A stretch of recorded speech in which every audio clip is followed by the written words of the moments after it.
நீ கடவுள் மேல் கொடுத்துருக்க வசனம் 2 சாமுவேல் 7:12.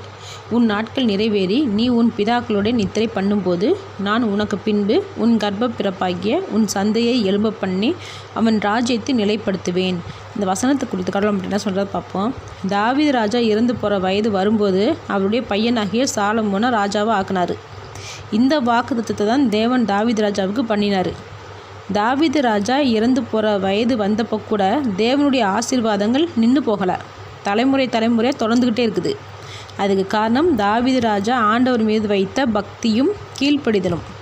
நாம் நினைக்கலாம் ஆபிரகாமுக்கு ஈசாக்கு யாக்கோபுக்கு செய்த சத்தியத்து நிமித்தமாக தாவீது ராஜாவை தேவன் உயர்த்துறாருன்னு. வாக்குத்தத்தம் பண்ணாலும் சரி பண்ணாமல் இருந்தாலும் சரி தேவனுக்கு கீழ்ப்படிஞ்சு அவருக்கு பயந்து பக்தியோடு நடக்கிறவங்களுக்கு தான் ஆசீர்வாதம் இருக்கும். தேவன் வாக்கு கொடுத்துட்டார்ல, அதனால் எப்படியும் செஞ்சு தான் ஆகணும்னு நினச்சிக்கிட்டு தேவனுக்கு கீழ்ப்படியாமல் தேவனுக்கு பயந்து வாழாமல் இருந்தோம்னா நிச்சயமாக தேவன் சொன்னதை நிறைவேற்ற மாட்டார். இந்த கீழ்ப்படியாமல் இல்லாததுனால தான் சவுல் மொத்தத்தையும் இழந்தார். தேவன் வாக்குத்தத்தம் பண்ணும்போது அவர் இன்னொன்று சொன்னார், என் கட்டளையின்படி நடந்தால் உன் ராஜ்யம் என்றென்றைக்கும் நிலைத்திருக்கும், கட்டளையின்படி நடக்காமல் போனால் முழுவதும் அழிந்து போகும்னு சொல்லியிருப்பார். அதனால் ஆபிரகாம் ஈசாக்கு தாவீது சாலமோன் இவங்களை ஆசீர்வதிக்கப்பட்டாங்கன்னா அதுக்கு காரணம் கீழ்ப்படிதல். அந்த கீழ்ப்படிதல் நம்மக்கிட்ட இருந்துச்சுன்னா தேவன் நம்மளையும் ஆசீர்வதிப்பார். ஆமேன்.